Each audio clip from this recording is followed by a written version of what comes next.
திருநெல்வேலியில் பெய்த கனமழையால் எங்கும் வெள்ளக்காடாக காட்சியளிக்கிறது. நெல்லையப்பர் கோவிலுக்குள்ளும் வெள்ளம் புகுந்திருக்கிறது. அங்கு தேங்கியுள்ள வெள்ளத்தை அகற்ற அதிகாரிகள் தொடர்ந்து நடவடிக்கை எடுத்து வருகிறார்கள். முழங்கால் அளவிற்கு அங்கு தண்ணீர் தேங்கி இருக்கிறது. அதைத்தான் நாம் திரையில் பார்த்து வருகிறோம். திரையில் நாம் பார்ப்பது திருநெல்வேலியில் அமைந்திருக்கக்கூடிய நெல்லையப்பர் கோவில். கோவிலுக்குள் முழங்கால் அளவிற்கு தண்ணீர் தேங்கி இருக்கிறது. தண்ணீரை அகற்றுவதற்கு அதிகாரிகள் தொடர்ந்து அங்கு நடவடிக்கை எடுத்து வருகிறார்கள். விவரங்களோடு இணைகிறார் செய்தியாளர் மதியழகன். விவரங்கள்.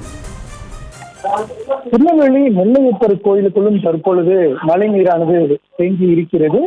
முழங்கால் அளவிற்கு தேங்கி இருக்கும் இந்த மழை நீரை அகற்றும் பணியானது தற்பொழுது தொடர்ச்சியாக நடைபெற்று வருகிறது. ஏற்கனவே திருச்செந்தூர் முருகன் கோயிலிலும் மழைநீர் தேங்கி இருக்கக்கூடிய காட்சிகளை பார்த்தோம். குறிப்பாக கிரிவல பாதையில் அதிக அளவில் மழை நீரானது தேங்கி இருந்தது.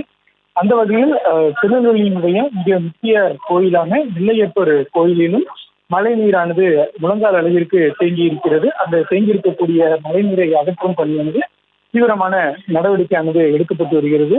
நெல்லையினுடைய அனைத்து பகுதிகளிலுமே கிட்டத்தட்ட மழை நீர் சூழ்ந்திருக்கக்கூடிய நிலையில் நெல்லையப்பர் கோயிலிலும் மழை நீரானது சூழ்ந்திருக்கிறது.